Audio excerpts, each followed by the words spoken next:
I Yeah. have a really good understanding of where you're at right now. How old are you? 19, I'm, 18? I'm 19. Yeah. 19. Okay. Well, I'm 20, man. So I'm a little bit older than you. And I mean, I got started in this when I was 17, and it was Yeah. my senior year of high school, secondary school. And I'm like, about to graduate, and I have no direction, and I fell into entrepreneurship and got started, and I didn't know what I Hmm. was doing. I was like setting all these different goals. I was going to make $10,000 a month with the network marketing, and I decided to get out of MLM, got back into multi-level marketing, got out of it again, got back into it. I managed an artist for 6 months. I traveled. I flew overseas to France for a month and a half. I took a Hmm. one-way flight to California. Like, I did all these different things, experiencing, and Yeah. that's a really great thing, and it's a blessing to have. And then outside of that, I also just dipped my hand into all these different areas. But at the end of the day, understood that one, the major goal of life was financial freedom. It was to be in control of my situation, to be able Yeah. to determine where I ate, what clothes I wore, what office I would be, staying in, where I would live, what car I would drive, all those different things. And I have achieved some of those. I've achieved some of my 2021 goals already in the first quarter. But Hmm. what I haven't done is I haven't gotten all of those goals. And so I could view it in one of two ways. I could either view it with a mindset of discouragement, or feeling like I'm almost scared, and not a good scared. There's a good scared and there's a bad scared, but I could view it as a bad scared of like, there's no way that I could do this. And that's overwhelmed. That's the feeling of setting so many big goals that you feel overwhelmed that you can never get there to begin with. Now, the Hmm. second way that you could view it is a good scared and an encouraged scared of saying, wow, I am extremely uncomfortable with my goals and with my current situation.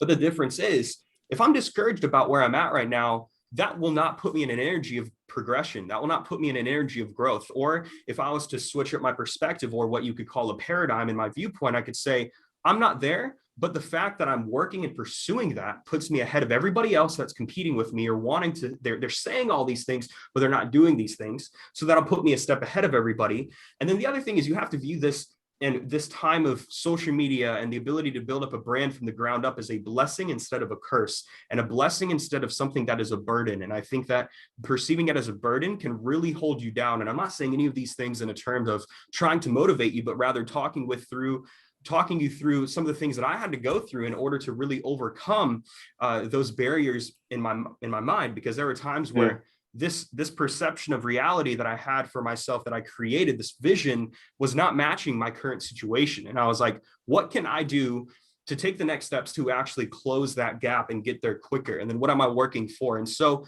the reason I asked about your personal brand is, I need you to understand that the way that you guys grow CREEM is by leveraging your personal brands and establishing that credibility for yourself with that of CREEM. And I would take notes of this. And Yari and Mehdi, I know that you guys have you have personal brands. Like, every single person has a personal brand. From the moment that you were born, your parents determined your name, where you would be born, if you were in a religion, what religion you would be born into, and what you would pursue and practice. Like, they determined all of these different factors.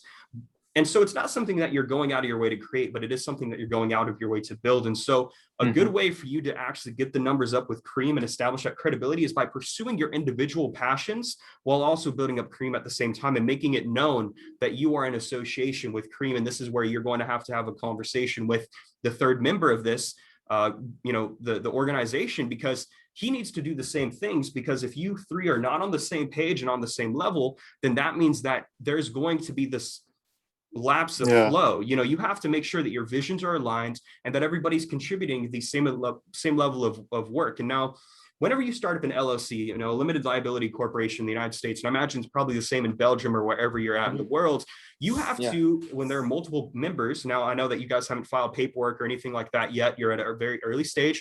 That's cool. You're testing out the concept. You're testing out the waters Hmm. before you guys go all in. You have to come up with what is called an operating agreement. And what that basically states is, Yari's position in the company is here. He owns X, Y, and Z of the company, and this is the services that he is going to be performing.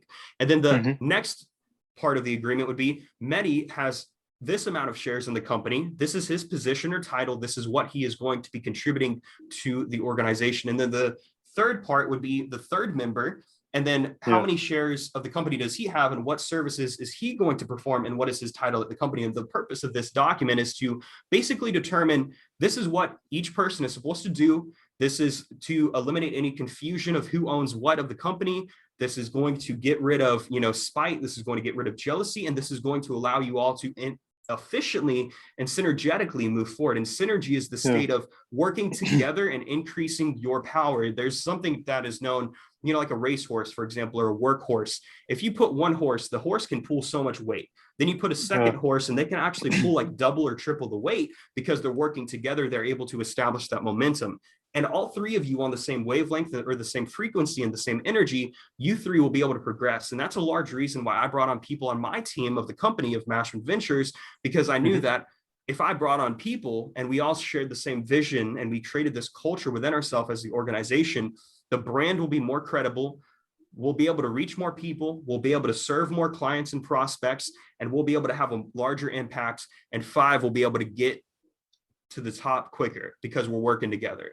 And so this is a great concept. It's called the power of 3. And this is something that I did a video on my YouTube channel talking about. And the power of 3 basically states that you're going to be reaching out to 3 new people every single day forever, pretty much, right? And I say forever, but let's use the example of 90 days, right? And so, Mehdi, let's say you're reaching out to 3 new people through your personal brand or through CREEM's page every single day, and that's going to get you potentially 90 followers at the end of the month.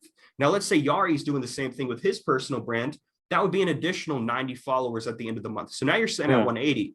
Now the third member reaches out to 3 new people every single day. That'll be 90 again. So that'll be 270 total.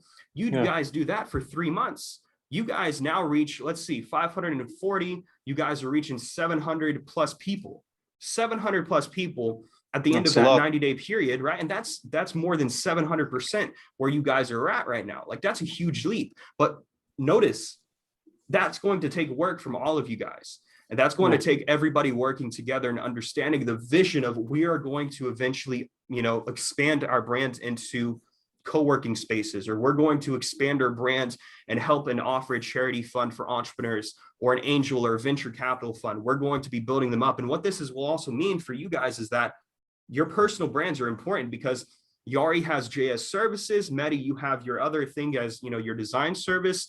I'm sure that the third member is looking to do his own thing if he hasn't already. And so it's like, you can't let CREEM distract you from your individual passions. But if you guys think that it's actually important, then you need to make sure that you're putting in the time to demonstrate that you are focused and dedicated. And so, you know, Mehdi, it's really up to you to determine, hey, is this something I want to do? Yari, it's up to you to determine if this is something you want to do. And then it's up to the third member to determine if it's something that he wants to do. And if it's not, then each member needs to determine if they're parting ways and what they expect from the other two. Because you can't pull and go to the top having a dead weight. It's like a boat, right? Like, let's use the analogy of a boat. You have an anchor that you drop into the ocean floor that prevents the boat from moving around. And so it's the same thing with an organization. If you're all in your individual fleet of boats and they're all latched together and one of them is anchored down, then the other two aren't going to be able to move forward that quick.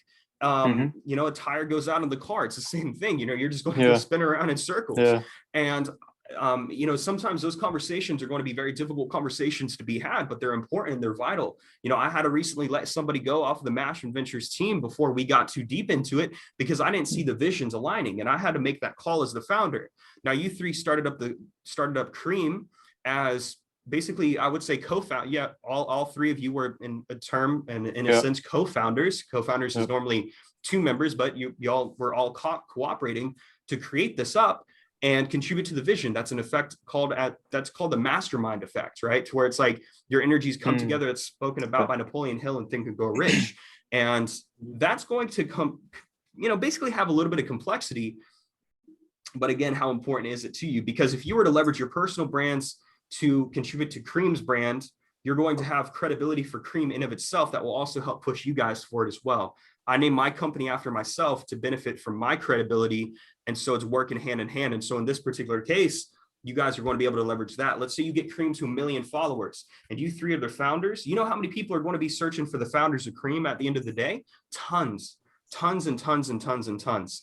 And Mm-hmm. this is definitely can, be a cash cow. This can be something that can, progress you guys forward and also leave an impact. And so, I just wanted to kind of express those couple of things because it's important, because you guys are young, you're at a vital stage, and you're also friends. And so I've seen friends and business go hand in hand, and a lot of times it doesn't work out, and it can really strain the relationship or the friendship.